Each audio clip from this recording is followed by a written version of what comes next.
Good morning, students.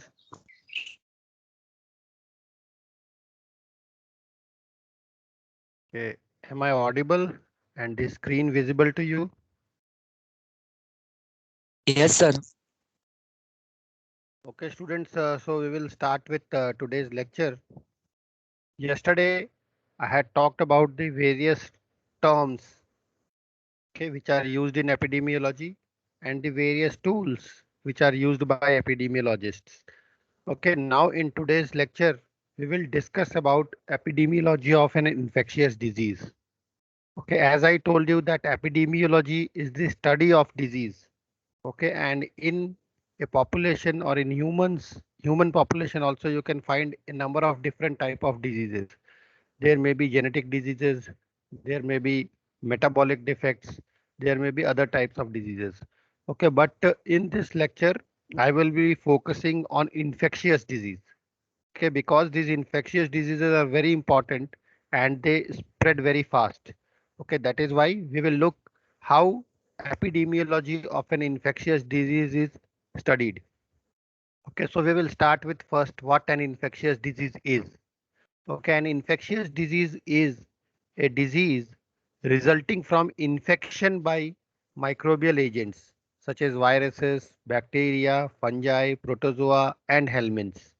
Okay, and which can be transmitted from one host to another. Okay, so infectious disease is those which are caused by microbial agents and which can be transmitted from one host to other. That is why it is called infectious. It can be transferred from the diseased individual to healthy individuals.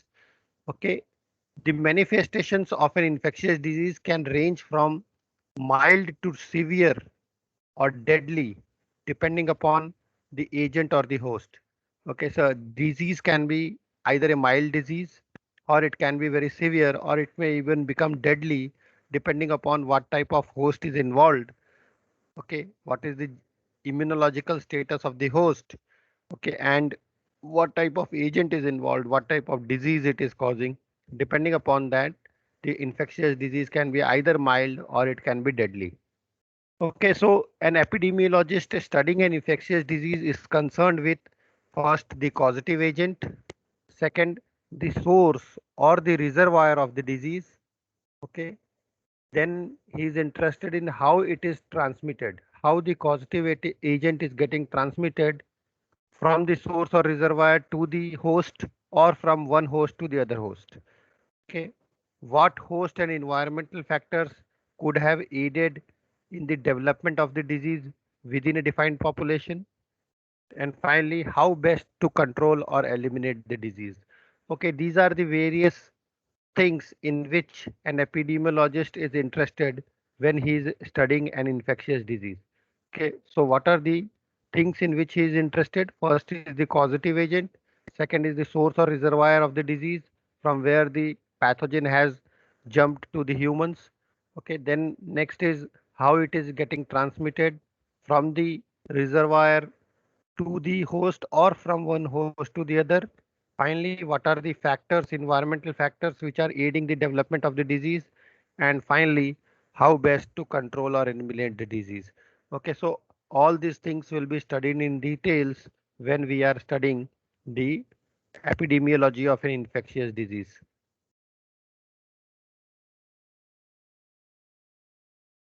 Okay, now when an infectious disease occurs, there are different courses that it follows. Okay, and each course of infectious disease has a characteristic pattern. Okay, and it can be divided into different phases. Okay, so during the infectious disease course, it will follow specific patterns. Okay, specific stages you can observe, and these stages can be divided into it has been divided into different periods or stages, and we have given different names to this. Okay, so let us look at the different phases of an infectious disease course. Okay, the first phase is the incubation period. Okay, the incubation period is the period between pathogen entry and the expression of signs and symptoms. Okay, so once the pathogen has entered a host, immediately the host will not start expressing symptoms. Okay, there will be a period of time which is known as incubation period, during which the pathogen i- uh, will get established in the host, and then only it will start exhibiting the symptoms. Okay, so the pathogen incubation period is the period between pathogen entry and the expression of signs and symptoms. The pathogen is spreading but has not reached a sufficient level to cause clinical manifestation. Okay, so this period of this length of this period, incubation period, it varies with the disease. Some pathogens take a long time to get established, and then only they will express their virulence factors and the host will start expressing symptoms. Some pathogens, they have very short incubation periods, and immediately within say a day or two, the host will start expressing the symptoms of the disease. Okay, so this is the first phase, incubation period, during which the pathogen has entered, but still it is not expressing the host is not expressing the symptoms of the disease, because the pathogens are still not established and they are multiplying and they are trying to establish themselves inside the host. Okay, so the next stage is the prodromal stage. It is the period in which there is onset of signs and symptoms, but they are not yet specific enough to make a diagnosis. Okay, and in this stage, the patient will be contagious. Okay, so the patient will be able to spread the disease. Okay, so in prodromal stage, the host is able to exhibit certain signs and symptoms, but these signs and symptoms are not very specific to the disease. Okay, so these are common signs and symptoms which are usually expressed during any infection. Okay, but they are not very specific, and therefore it is very difficult to make a diagnosis that the host is suffering from this particular disease. Okay, so this stage is known as the prodromal stage. Next, we have the illness period. Illness period is the phase in which the disease is most severe and has characteristic signs and symptoms. The immune response has been triggered in the host. The B and T cells have become active. Okay, so during the illness period, the host will express signs and symptoms which are specific to the disease, and it is easy for doctors to make a diagnosis and say that the patient is suffering from this particular disease. Okay, the patient is also expressing B and T cells which are specific to the pathogens which is causing the disease. Okay, so we can say that the immune system has been triggered and the patient is expressing B and T cells which are specific to the pathogen which is causing the disease. Okay, so this is the illness period. If the Then the next period is the period of decline. The signs and symptoms begin to disappear. Okay, and finally we have a recovery stage which is also referred to as convalescence period. Okay, convalescence period. In this convalescence period, the pathogens are still present, but because the immune system has become very active and it has tackled the pathogens, so they are not expressing the signs and symptoms. Okay, so the host will not be now expressing the signs and symptoms. It is the recovery stage. Okay, but pathogens are still present. Okay, and the host can still in this stage also spread the disease. Okay, so after that, the patient will completely recover and he will become completely healthy. Okay, so these are the different stages in any infectious disease. We have incubation period, we have prodromal stage, we have illness period. After illness, if we give some treatment, okay, or even no treatment is given, and if the pathogen is very mild pathogen, the immune system by itself will tackle the pathogens, and then we will have the period of decline, and finally the convalescent period or the recovery period. After that, the host will become healthy. Okay, so these were the different stages. Now, how does a epidemiologist recognize a infectious disease in a population? Okay, so if infectious disease has occurred in a population, how will epidemiologists recognize. Okay, so epidemiologists have various, they use various surveillance methods. Okay, surveillance, they will keep a watch on a number of things and they will collect a number of data, okay, from different sources, and then they can make out whether an infectious disease has started in a population or not. Okay, so what is this surveillance method and what are the things that are taken into consideration during surveillance that we will look here. Okay, so surveillance is a dynamic activity that includes gathering information on development and occurrence of disease, collate, uh, collating and analyzing the data, summarizing the findings, and using the information to select control measures. Okay, so what is done in surveillance? Surveillance का मतलब होता है नजर रखना. ठीक है, तो नजर रखना, तो किस तरह की नजर रखते हैं? तो बहुत सारी चीजों पे लोग नजर रखते हैं. They gather the information on development and occurrence of disease. ठीक है, तो सारी इंफॉर्मेशन, यदि कोई डिजीज हो रही है, ठीक है, तो उसके ऊपर वो लोग नजर रखेंगे, उसका सारा डेटा वो कलेक्ट करेंगे. ठीक है, उस डेटा को वो लोग समराइज करेंगे, उसको स्टडी करेंगे, एनालाइज करेंगे और उसमें से जो भी फाइंडिंग्स आती हैं वो फाइंडिंग्स को नोट डाउन करेंगे, उसको स्टडी करेंगे और उसके ऊपर से वो लोग कंट्रोल मेजर्स डिसाइड करेंगे. ठीक है, अब ये देखिए, some combination of following surveillance method is used most often. ठीक है, देखिए अब क्या क्या सर्वेलेंस मेथड में वो लोग क्या क्या चीजें करते हैं. पहला होता है generation of morbidity data from case reports. ठीक है, तो कितने लोग इन्फेक्ट हो रहे हैं एक पर्टिकुलर पॉपुलेशन में किसी एक पर्टिकुलर डिजीज से इन ए गिवन टाइम पीरियड. ठीक है, उसको हम लोग मॉर्बिडिटी कहते हैं. ठीक है, तो वो मॉर्बिडिटी डेटा को वो लोग केस रिपोर्ट से कलेक्ट करेंगे. तो एक पर्टिकुलर सिटी में सपोज या एक एरिया में जितने भी हॉस्पिटल्स हैं, ठीक है, उसमें से सारे केस रिपोर्ट्स वो लोग कलेक्ट करेंगे और उसके बाद देखेंगे कि कोई भी डिजीज के कितने केसेस हो रहे हैं एक पर्टिकुलर टाइम इंटरवल्स में. Then second is collection of mortality data from death certificates. ठीक है, तो किसी भी डिजीज से देखिए मोर्टेलिटी डेटा क्या होता है कि कितने लोग मर गए उस एरिया में. ठीक है, डेथ सर्टिफिकेट देख के पता चलेंगे कि उनके मरने का कॉज क्या था और फिर इस डेटा से वो लोग निकालेंगे कि एक पर्टिकुलर डिजीज से कितने इंडिविजुअल्स एक एरिया में एक पर्टिकुलर टाइम इंटरवल में उनकी डेथ हुई. ठीक है, तो फॉर एग्जांपल यदि जैसे हमने अभी डिस्कस किया कि कोविड 19 चल रहा है, तो हम रोज न्यूज में आता है कि कोविड 19 से 24 आवर में इतने लोगों की डेथ हो गई. ठीक है, तो वो क्या है, वो डेटा कहाँ से कलेक्ट किया गया? सभी हॉस्पिटल्स में से. ठीक है, वहाँ देखा जा रहा है कि कितने लोगों की डेथ हो रही है और कौन क्या रीजन है. फिर उसमें देखेंगे कोविड के कारण कितने हैं, तो फिर वो डेटा को वो कलेक्ट करते हैं और इकट्ठा करके रिपोर्ट करते रहते हैं.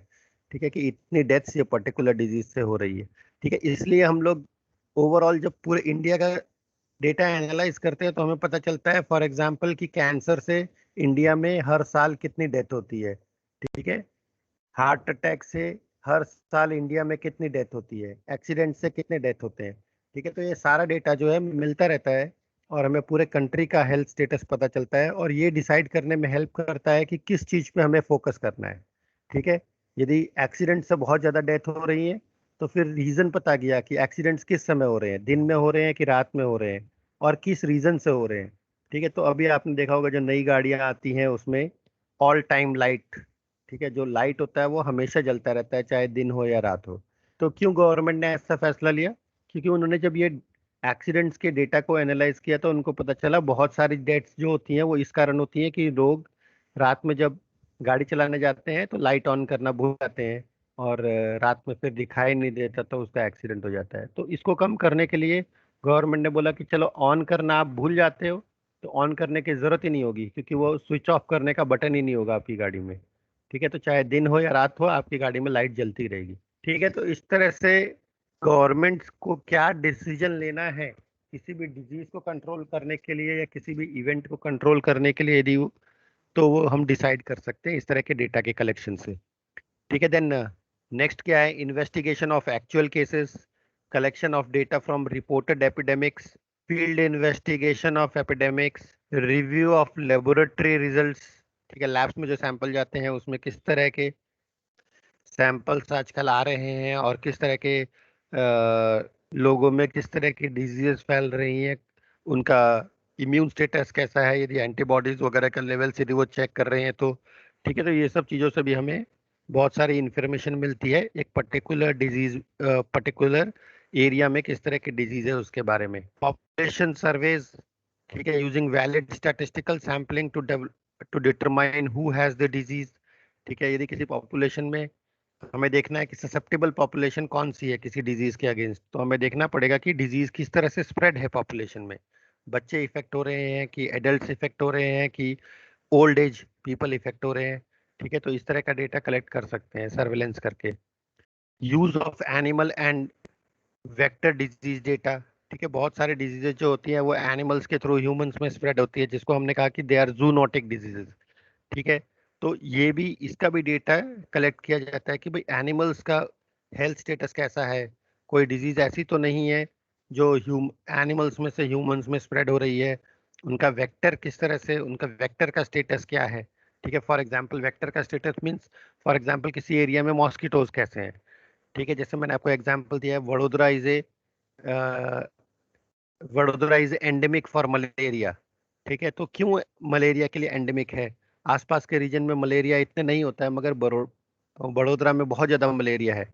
तो यहाँ पे क्या, उसके वेक्टर्स का नंबर्स बहुत ज्यादा है। ठीक है, आप देखेंगे हर जगह मॉस्किटोज की प्रॉब्लम है। ठीक है, तो ये तरह, इस तरह का डेटा कि वेक्टर्स के कितने नंबर्स प्रेजेंट हैं, वेक्टर्स की डिस्ट्रीब्यूशन कैसी है, वो सब चीजों से भी हमें किसी डिजीज के बारे में आइडिया आता है।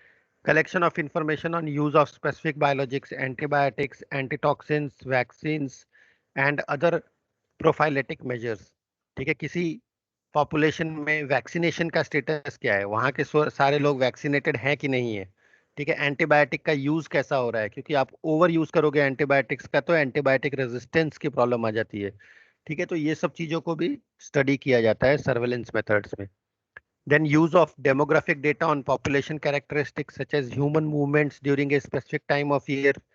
ठीक है, ये भी देखा जाता है कि ह्यूमंस का मूवमेंट कैसे हो रहा है। ठीक है, फॉर एग्जांपल अभी आप देखेंगे झारखंड और बिहार और ये सब जगहों पे कोविड-19 के केसेस बहुत कम थे, मगर क्योंकि मुंबई और ऐसे बड़े सिटीज में लॉकडाउन लगा, तो वहां से बहुत सारे माइग्रेंट वर्कर्स मूव किए और वो मूव करके बिहार और यूपी, जो भी उनका नेटिव स्टेट था, वहां वो मूव कर गए। ठीक है, मूव किया तो उन्होंने बहुत सारे, उसमें जो थे वो डिजीज इंडिविजुअल्स थे, और वहां से वो वायरस लेके ऐसे एरियाज में उन्होंने स्प्रेड कर दिया जहां पे पहले डिजीज नहीं थी। ठीक है, तो ये जो ह्यूमन मूवमेंट होता है ये भी डिजीज को स्प्रेड कर सकता है, इसको भी मॉनिटर किया जाता है during surveillance. Then use of remote sensing and geographic information systems, ये भी यूज किए जा सकते हैं सर्वेलेंस के लिए। ठीक है, so this was about the various methods which are, or we can say the various surveillance methods which are being used to recognize infectious disease in a population।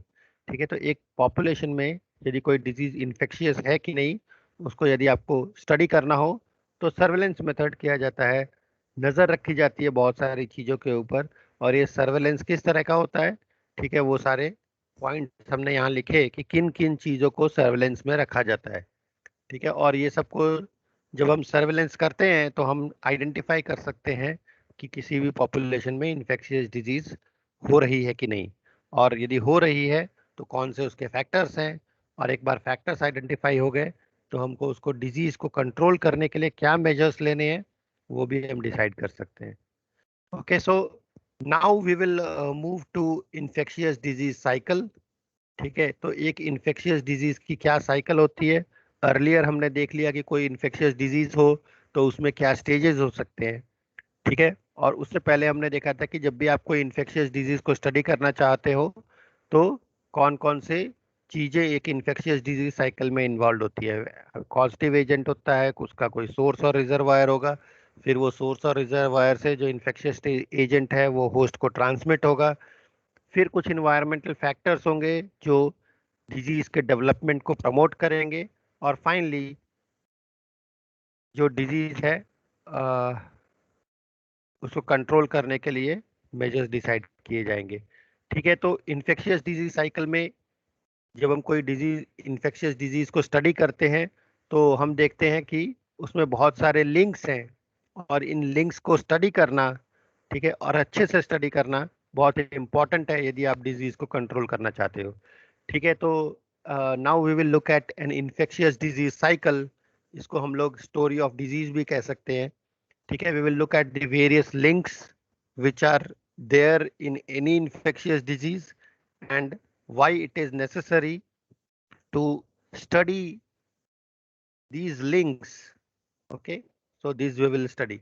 Okay, so पहला link होता है किसी भी infectious disease cycle में pathogen. ठीक है, कोई भी इन्फेक्शियस डिजीज एक पैथोजन से शुरू होती है। ठीक है, so the first link is the pathogen, the second link is the source of the pathogen, the third link is transmission to the host. ठीक है, तो पैथोजन है, उसका कोई सोर्स है, वो कहीं पे रहता है, वहां से वो पैथोजन ट्रांसमिट हो जाता है होस्ट को। ठीक है, तो नेक्स्ट लिंक जो है वो ट्रांसमिशन है। उसके बाद क्या है, ससेप्टेबिलिटी ऑफ द होस्ट। ठीक है, सिर्फ होस्ट में ट्रांसमिट हो गया तो डिजीज हो जाएगी ऐसा नहीं है, होस्ट ससेप्टेबल भी होना चाहिए। बहुत सारे फैक्टर्स होते हैं होस्ट के जो उसकी ससेप्टेबिलिटी को डिसाइड करते हैं। यदि होस्ट ससेप्टेबल है तो उसमें डिजीज होगी, और फिर वो एक होस्ट से दूसरे होस्ट में ट्रांसमिट होता रहेगा। ठीक है, उसके बाद फाइनली जो नेक्स्ट चीज होती है वो होती है एग्जिट फ्रॉम द होस्ट। ठीक है, तो जो पैथोजन होता है वो होस्ट में से निकल जाता है और निकल के फिर वो दूसरे होस्ट को ट्रांसमिट करता है डिजीज। ठीक है, तो ये एक इन्फेक्शियस डिजीज की साइकिल है। इसको हम लोग स्टेप बाय स्टेप देखेंगे। और यदि ये लिंक को आप कहीं पे भी ब्रेक कर दो, ठीक है, यदि ये लिंक को ब्रेक कर दोगे तो डिजीज की जो साइकिल है वो ब्रेक हो जाएगी और डिजीज जो है वो कंट्रोल में आ जाएगी। ठीक है, तो we will start with the story of a disease. Okay, so the first link in any infectious disease cycle is the pathogen. ठीक है, so pathogen is the first link in the infectious disease cycle. After an infectious disease has been recognized in a population, epidemiologist must correlate the disease outbreak with a specific pathogen. ठीक है, तो epidemiologist का काम क्या है, यदि किसी population में कोई इन्फेक्शियस डिजीज हुई है तो एपिडेमियोलॉजिस्ट का काम होता है कि सबसे पहले उस डिजीज को किसी एक स्पेसिफिक पैथोजन से रिलेट करे। ठीक है, कि भाई ये ऑर्गेनिज्म ही इस डिजीज के लिए रेस्पॉन्सिबल है। ठीक है, तो ये कैसे करते हैं, तो कॉच पोस्टुलेट फॉलो करके किसी एक डिजीज के साथ एक पैथोजन को रिलेट किया जाता है। ठीक है, तो कॉच पोस्टुलेट आप लोगों ने पहले सुने होंगे, यदि नहीं सुने हैं तो आप लोग एक बार कॉच पोस्टुलेट जाके सर्च करेंगे और पता करेंगे कि कॉच पोस्टुलेट क्या होता है और किस तरह से हम किसी एक पर्टिकुलर डिजीज को किसी एक पैथोजन के साथ रिलेट कर सकते हैं। ठीक है, और प्रूव कर सकते हैं कि यही जो इन्फेक्शियस एजेंट है वो इस डिजीज के लिए रेस्पॉन्सिबल है। ठीक है, तो पहला काम एपिडेमियोलॉजिस्ट का होता है is to correlate a pathogen a disease with a specific pathogen. ठीक है, once it has been determined and the causative agent for the infectious disease has been identified, the next step is to search for the treatment methodologies which can be applied. Okay, you can look for antimicrobials, you can look for other treatment strategies that can be used. Okay, so this is the first thing. So first link is the pathogen, and for any infectious disease, the work of epidemiologist is to first correlate the disease outbreak with a specific pathogen using Koch postulates, and later on the treatment strategies or control strategies for that particular pathogen can be decided. Okay, so this is the first link. Next, the next link in disease is the source or the reservoir. Okay, so source or reservoir of a pathogen is the second link in any infectious disease cycle. Okay, a source is a location from which the pathogen is immediately transmitted to the host. Okay, either directly through the environment or indirectly through an intermediate agent. Okay, so there is difference between source and reservoir. ठीक है, source क्या है, source is the location from which pathogen is immediately transferred to the host, either directly through the environment or indirectly through an intermediate agent. Okay, source can be an animate. Animate means living. ठीक है, source can be either an animate or inanimate. Inanimate means non-living. Okay, animate means like you can have humans or animals which can act as source from which the disease is immediately transferred to the host, or it can be inanimate like water, soil, or food. Okay, so whenever we talk about the source, every source has a period of infectivity. Okay, and period of infectivity is the time during which the source is infectious or is disseminating the pathogen. ठीक है, for example, if a human is a source, ठीक है, Covid 19 का case for example यदि हम ले again, तो Covid 19 में ह्यूमन इज द होस्ट, ठीक है, and he is the source, and till the time he is unhealthy, he is infected with the virus, he will be continuously disseminating the virus, and this virus can be immediately transferred to the next host.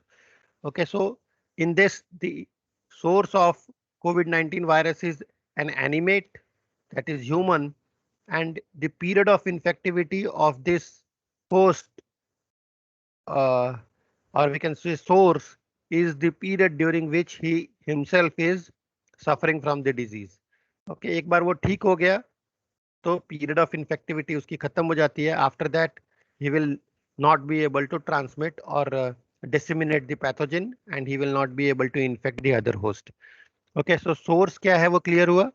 Source is the location from which pathogen is immediately transmitted to the host.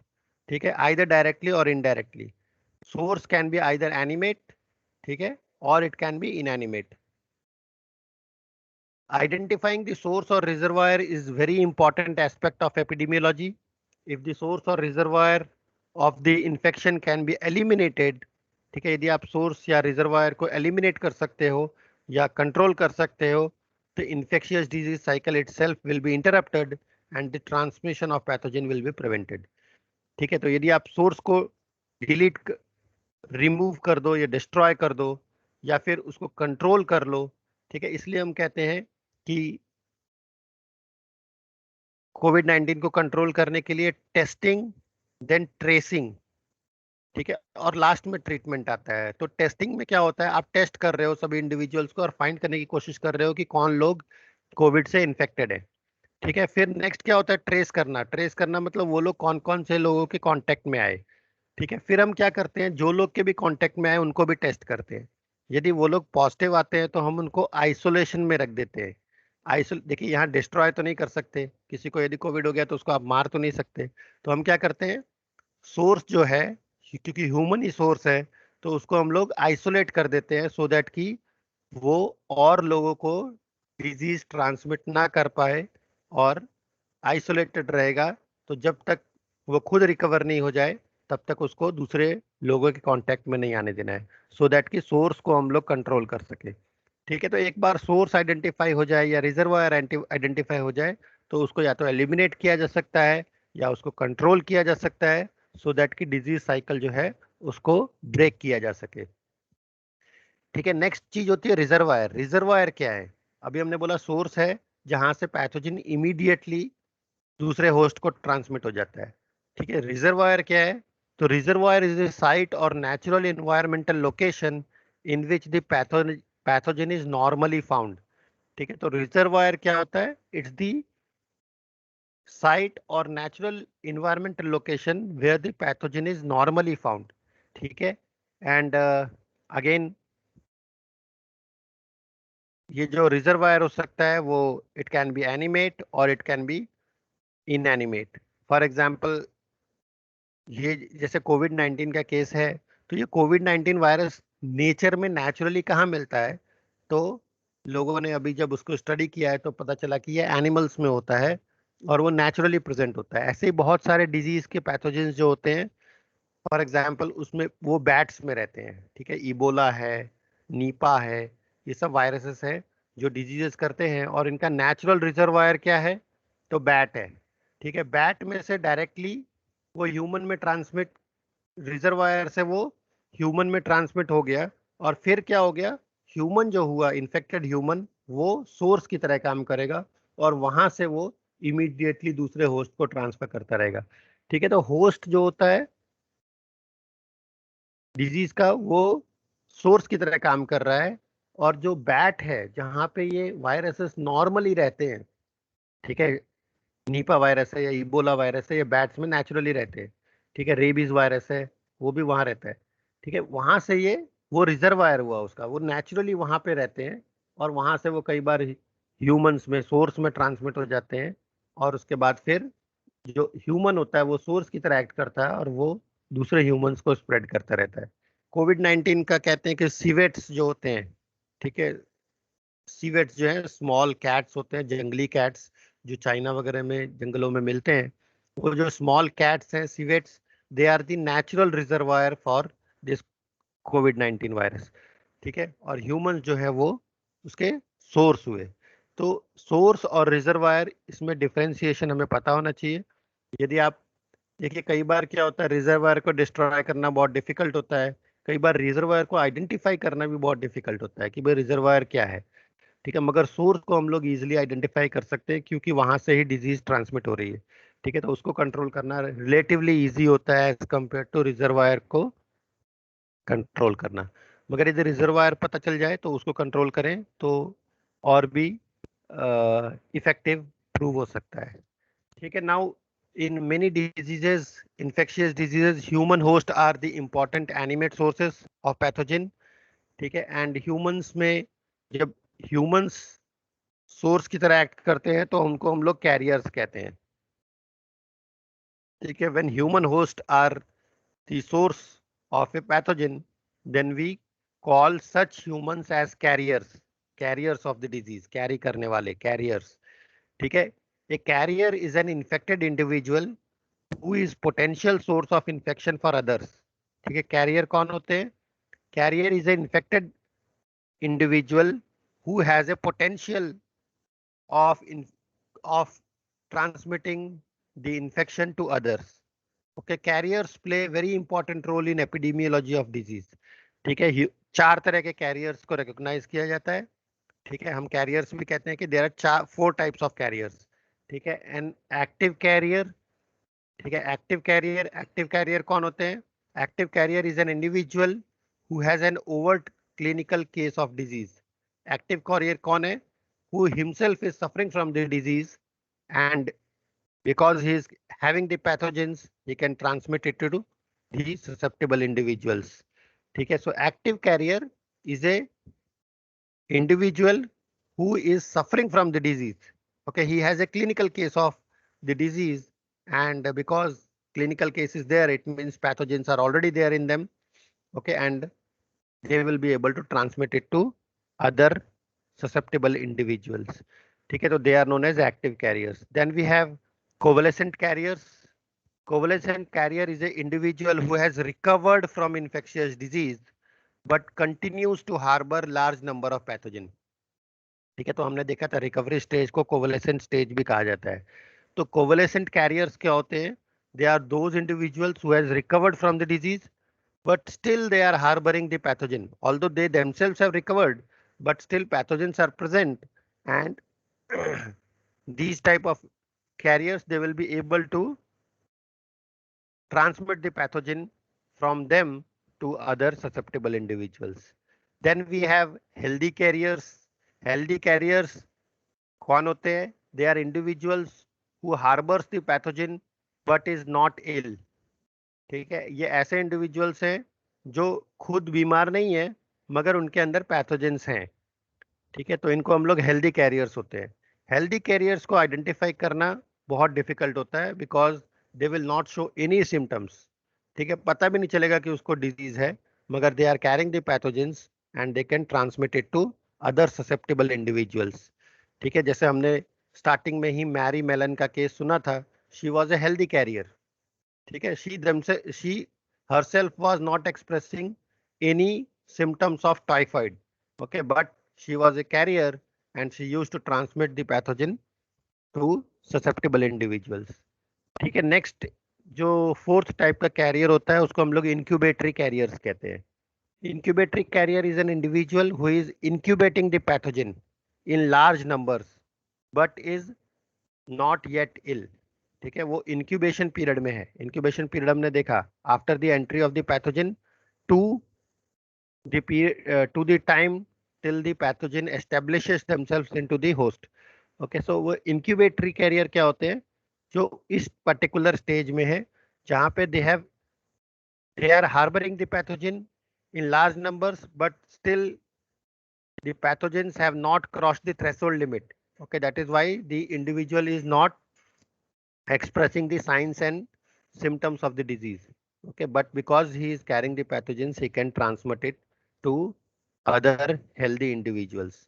Okay, now this convalescent, healthy and incubatory carriers may harbor the pathogen either for a brief period of time, then they are called casual, acute or transient carriers. If they harbor the pathogen for long periods of time, okay, then they are called as chronic carriers. ठीक है, तो ये भी हमें, ये दो terms हमें बहुत क्लियर होना चाहिए कि कैजुअल, एक्यूट या ट्रांजिएंट कैरियर्स क्या होते हैं और क्रोनिक कैरियर्स क्या होते हैं। ठीक है, तो जब कोवलेसेंट, हेल्दी और इंक्यूबेटरी कैरियर्स जब पैथोजेंस को कैरी कर रहे होते हैं for a brief period of time, ठीक है, तब उन्हें कहते हैं कि they are casual or acute or transient carriers.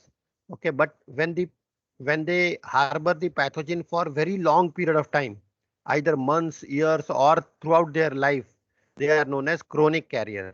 ठीक है, तो जो मैरी मेलन का केस था, उसमें आप बता सकते हो कि वो किस टाइप की कैरियर थी, whether she was transient carrier or she was a chronic carrier.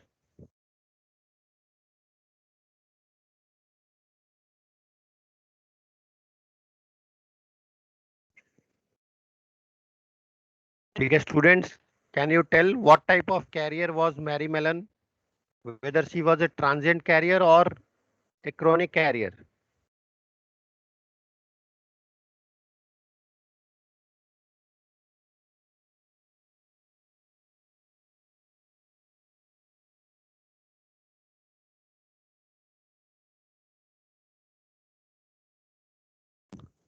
Chaudhary Jinal,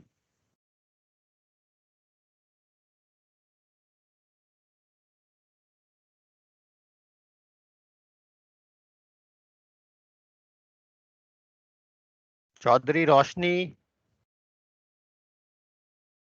Roshni, are you there?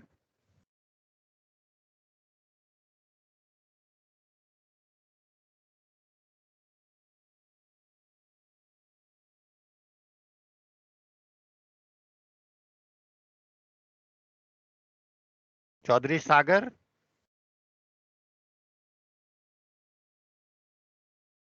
सागर आपको सुनाई दे रहा है?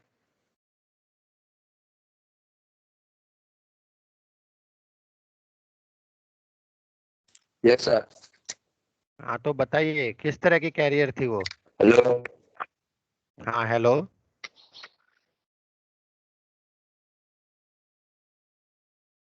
बोलो सागर।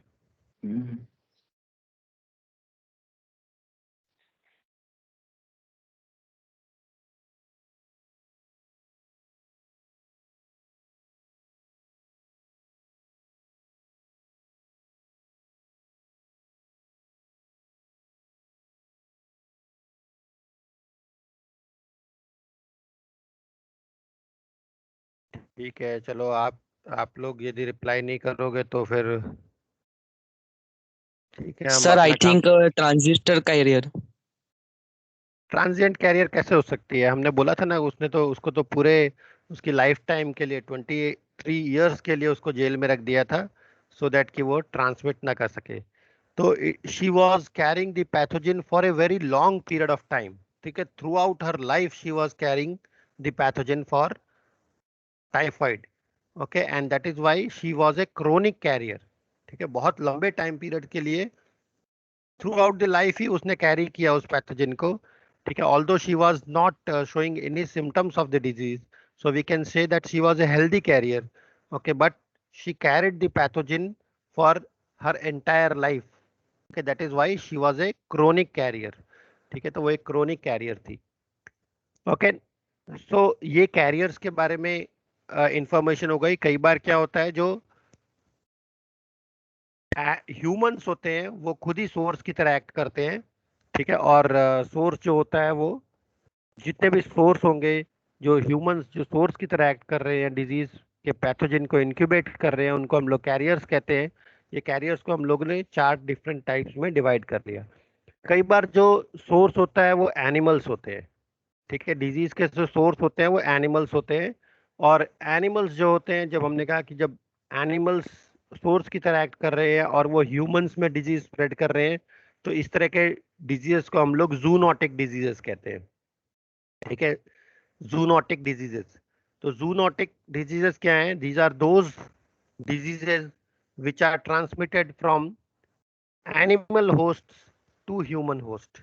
Okay, and thus animals can also serve as a source or reservoir. ठीक है, अब human contract the pathogen by several mechanisms. ठीक है, यदि एनिमल्स में से ट्रांसमिट हो रहा है तो अलग अलग तरीकों से ह्यूमंस कॉन्ट्रैक्ट कर सकते हैं डिजीजेस को फ्रॉम एनिमल्स। कैसे कर सकते हैं? Coming into direct contact with diseased animal flesh. For example tularemia करके एक डिजीज होती है। टुलैरीमिया जो है वो एनिमल फ्लैश खाने से होती है यदि वो डिजीज्ड है तो। ठीक है, then drinking contaminated cow's milk. ठीक है, for example tuberculosis and brucellosis humans में कंटामिनेटेड काउ मिल्क से आता है। ठीक है, inhaling dust particles contaminated with animal excreta. For example Q fever और एंथ्रेक्स, ये ह्यूमंस में कैसे ट्रांसमिट होता है? तो होता है, इसका पैथोजन एनिमल्स में है, मगर एनिमल से ह्यूमन में कैसे ट्रांसमिट हो रहा है? By inhaling dust particles which are contaminated with animal excreta or products. ठीक है, eating insufficiently cooked infected flesh, इससे एंथ्रेक्स और ट्राइचिनो ट्राइचिनोसिस, ठीक है, ये जो डिजीज होती है इसमें से ट्रांसमिट होती है। ठीक है, तो ये जो बहुत सारे डिजीजेज हैं वो एनिमल्स में से ह्यूमंस में ट्रांसमिट हो सकती है, और एनिमल्स भी एनिमेट होस्ट की तरह एक्ट कर सकते हैं बहुत सारे इन्फेक्शियस डिजीजेस के केस में। ठीक है, नाउ कई बार क्या होते हैं, जो ये ट्रांसमिशन हो रहा है from humans to human or from animals to human, ये डायरेक्ट नहीं होता बल्कि they are through some vectors. ठीक है, for example being bitten by arthropod vectors, organisms that spread disease from one host to other, such as mosquito, tick, fleas, mites, or biting flies, they can transmit a number of different diseases to humans. ठीक है, तो कई बार animals, जैसे हमने बोला, direct contact में आने से होता है। यदि आप फ्लैश खा रहे हो, यदि आप मिल्क पी रहे हो, या कोई ह्यूमन एक्सक्रीटा आपके खाने में आ जा रहा है, तो उससे डायरेक्टली पैथोजन जो है वो एनिमल से ह्यूमन में ट्रांसमिट हो सकता है। कई बार क्या होता है, वेक्टर्स जो होते हैं ये पैथोजेंस को ट्रांसमिट करते हैं। ठीक है, यहाँ पे एक टेबल दिया हुआ है और इसमें बताया है infectious disease in non human reservoirs that में बी ट्रांसमिटेड टू ह्यूमंस। ठीक है, ये सारे पैथोजेंस के नाम लिखे हुए हैं। ठीक है, ये इनके इटियोलॉजिकल एजेंट्स हैं, और ये नॉन ह्यूमन होस्ट है जिनमें ये पैथोजेंस रहते हैं, और उसके बाद वो ह्यूमंस में ट्रांसमिट होते हैं। तो किस तरह से ट्रांसमिट होते हैं वो यहाँ पे लिखा हुआ है। फॉर एग्जाम्पल इसमें इम्पोर्टेंट क्या है? फॉर एग्जाम्पल देखिए, ये ब्रुसेलोसिस। ब्रुसेलोसिस जो है ब्रुसेला स्पीशीज ऑफ जीनस के जो बैक्टीरिया होते हैं वो करते हैं। उसमें ब्रुसेला एबॉर्टस, ब्रुसेला स्विस, ये सब बहुत इंपॉर्टेंट है। ये जो है कैटल्स में मेनली होता है। ठीक है, कैटल्स में, और वहां से ये ह्यूमन में ट्रांसमिट हो जाता है थ्रू मिल्क। ठीक है, तो ये ब्रुसेलोसिस बहुत इंपॉर्टेंट है। और एंथ्रेक्स, एंथ्रेक्स बैसिलस एंथ्रेसिस करता है। ये भी अगेन मेनली शीप में या दूसरे कैटल्स में होता है, और वहां से ह्यूमंस में ट्रांसमिट हो जाता है थ्रू इनहेलेशन ऑफ स्पोर्स। ठीक है, उसके स्पोर्स जो है यदि इनहेल कर लिए हमने तो उसमें से ट्रांसमिट हो सकता है। ठीक है, तो ये कुछ इंपॉर्टेंट एग्जांपल्स हैं। एंथ्रेक्स है, ब्रुसेलोसिस है, then we have giardiasis, leptospirosis. ठीक है, आपने लेप्टोस्पायरोसिस के बारे में सुना ही होगा। ठीक है, तो लेप्टोस्पायरोसिस ये ब्रेन में इन्फेक्शन करता है ह्यूमंस में। ठीक है, देन लाइम डिजीज। ठीक है, जो इम्पोर्टेंट है वो मैं आपको बता दे रहा हूँ। Leptospirosis, then Lyme disease. Lyme disease is very common in Canada and North America. ये बोरीलिया बर्गडॉर्फेरी से होता है। ये ट्रांसमिट किससे होता है? तो एक वेक्टर है टीक। ठीक है, टीक जो है इसका होस्ट है। ठीक है, और वहां से वो ह्यूमंस में ट्रांसमिट हो जाता है through bite of infected tick. ठीक है, तो ये कुछ इंपॉर्टेंट डिजीजेस है। फिर इस पेज में आप देखोगे तो प्लेग, इनके पैथोजेंस भी आपको याद रखने हैं। यर्सीनिया पेस्टिस है, ये रैट फ्लीज में होता है। ठीक है, और रैट्स में इन्फेक्शन इन्फेक्शन करता है यर्सीनिया, और वहां से थ्रू रैट फ्ली ह्यूमंस में ट्रांसमिट हो जाता है। ठीक है, then we have Q fever, you have rabies. ठीक है, देन रिकिट्शिया, ये रॉकी माउंटेड स्पॉटेड फीवर। ठीक है, जो बहुत इंपॉर्टेंट है वही मैं आपको यहाँ पे बोल रहा हूँ, रॉकी माउंटेड स्पॉटेड फीवर। ठीक है, ये भी बहुत इंपॉर्टेंट है, रिकिट्शिया से होता है, और ये भी टीक बाइट के द्वारा ट्रांसमिट होता है। You have tularemia, tuberculosis, you have scrub typhosis, scrub typhus, typhus fever. ठीक है, ये कुछ इंपॉर्टेंट डिजीजेस है जिनके होस्ट जो होते हैं वो नॉन ह्यूमन है, और वहां से वो ह्यूमंस में ट्रांसमिट होता है। ठीक है, so I think for today I will stop here. ठीक है, नेक्स्ट लेक्चर में we will discuss the other links in the disease cycle, जिसमें हम लोग ट्रांसमिशन किस किस तरह से हो सकता है वो डिस्कस करेंगे, और आगे के स्टेप्स जो है वो डिस्कस करेंगे। ठीक है, so I will stop here. If you have any doubts in today's lecture, you can just ask me. If you have anything that you have not understood, that also you can ask.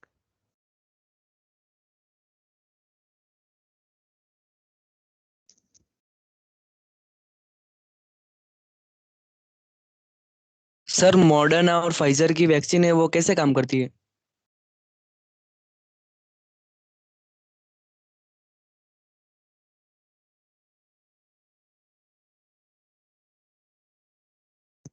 एक minute बस, I will stop the recording, then we can have a discussion.